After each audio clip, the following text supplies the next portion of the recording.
উত্তরের 5 জেলায় লাল সতর্কতা জারি করা হয়েছে। ফুলে ফেঁপে উঠেছে নদী এবং সেই জল ঢাকা নদী পেরিয়ে একদম গ্রামে এলাকার মধ্যে প্রবেশ করতে শুরু করেছে, যার জন্য আবারও সেই বর্ষার চিন্তা, আবারও সেই ঘরবাড়ি বসতবাড়ি ছাড়ার চিন্তা জনবসতিতে।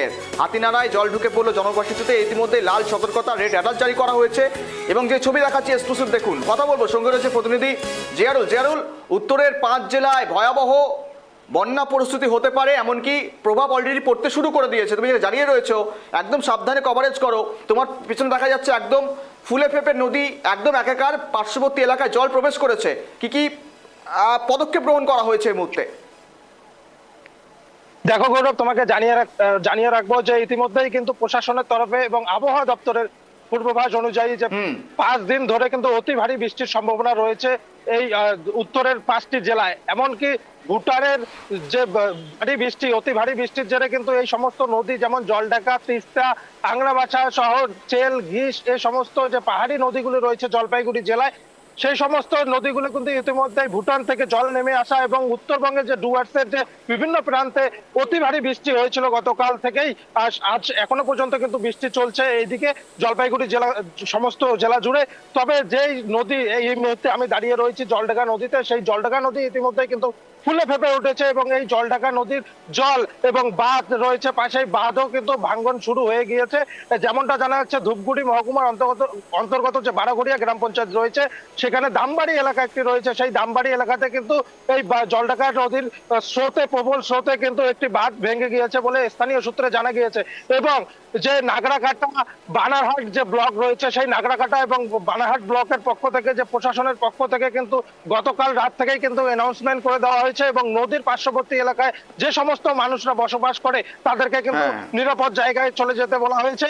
এমনকি রাত জেগে কিন্তু প্রশাসনের তরফে অ্যানাউন্সমেন্ট করা হয়েছে বানারহাটে যে হাতিনালা রয়েছে, সেই হাতিনালা ভুটান থেকে সরাসরি যে জল নেমে আসে হাতিনালা দিয়ে, সেই হাতিনালা কিন্তু ফুলে ফেঁপে উঠেছিল রাত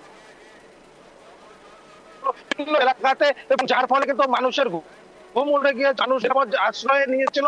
এরপরে প্রশাসনের তরফে কিন্তু তড়িঘড়ি করে সকলকে স্থান পরিবর্তন করা হয়েছে। ইতিমধ্যেই প্রশাসনের তরফে রাখা হয়েছে।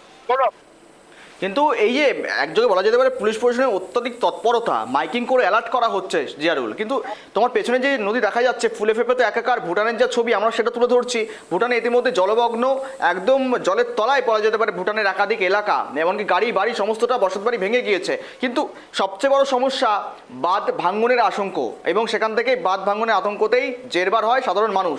ইতিমধ্যেই বাজেটে, রাজ্য বাজেটে বিশেষ করে বাঁধ মেরামতের জন্য, বাঁধের সহায়তার জন্য 100 কোটি টাকার মতন বরাদ্দ করা হয়েছে। সেখান থেকে তোমার এলাকার পরিস্থিতি কত দূর? একদমই গৌরব, তোমাকে জানিয়ে রাখতে চাইবো বিগত সরকারের আমলেও আমরা দেখেছিলাম এই জলঢাকা নদী, তিস্তা নদী এবং বিভিন্ন এলাকায় যে ভাঙ্গন রোধ, সেই ভাঙ্গন প্রতিরোধের কারণে কিন্তু স্থানীয় মানুষজন সরব হয়েছে এবং বিভিন্ন এলাকায় কিন্তু বাঁধ নির্মাণের কাজও শুরু হয়েছিল। তবে অনেক জায়গায় এখনো পর্যন্ত কাজ সমাপ্ত করতে পারেনি প্রশাসনের তরফ থেকে। যেমনটা অভিযোগ করে যে স্থানীয় বাসিন্দারা অনেক সময় দুর্নীতির অভিযোগ তুলে সরব হয়েছিল, যার কারণে কাজ অনেকটাই থমকে রয়েছে। তবে এই সরকার পালাবদলের পর খুব অল্প সময় হয়েছে এই সরকার আসা। এখন দেখার বিষয় যে অতি দ্রুত কিন্তু উত্তরবঙ্গে বর্ষা ঢুকে গিয়েছে এবং বন্যা পরিস্থিতি সৃষ্টি হয়েছে।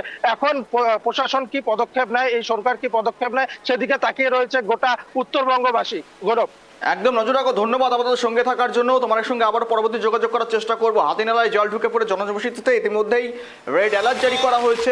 পুলিশ প্রশাসন তৎপরতার সঙ্গে নজরদারি চালাচ্ছে, মাইকিং চলছে, অ্যালার্ট চলছে। কোনো রকমভাবে এই নদী পার্শ্ববর্তী এলাকায় না যাওয়ার জন্য সতর্কতা দেওয়া হয়েছে, কেননা এই মুহূর্তে জলঢাকা, তিস্তা, তোরসা, ফুলে ফেঁপে একদম বলা যেতে পারে যখন তখন জল আরও বাড়তে পারে।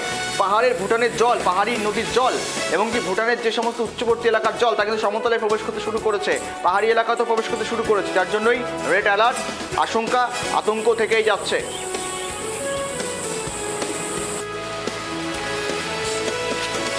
জলঢাকা নদীর অবস্থা ভয়াবহ, একদম পুরো জল বাড়তে আছে। মানে পাশে কি আপনাদের বাড়ি? নদীর সাইডেই আমাদের বাড়ি, আমার বাড়ির দুয়ারে জল। মানে প্রতি বছর কি জল ওঠে? না, প্রতি বছরে উঠে না, এই বছর সামনের বছর উঠছিল, এই বছর উঠতেছে, আর অন্যদিন অল্প স্বল্প উঠে নাই, মাঝে থাকে না। কতটা আতঙ্কে আছেন আপনারা? আসি মোটামুটি আতঙ্কে, যে নদী কী করবে না করবে, আগের বছরের মতনই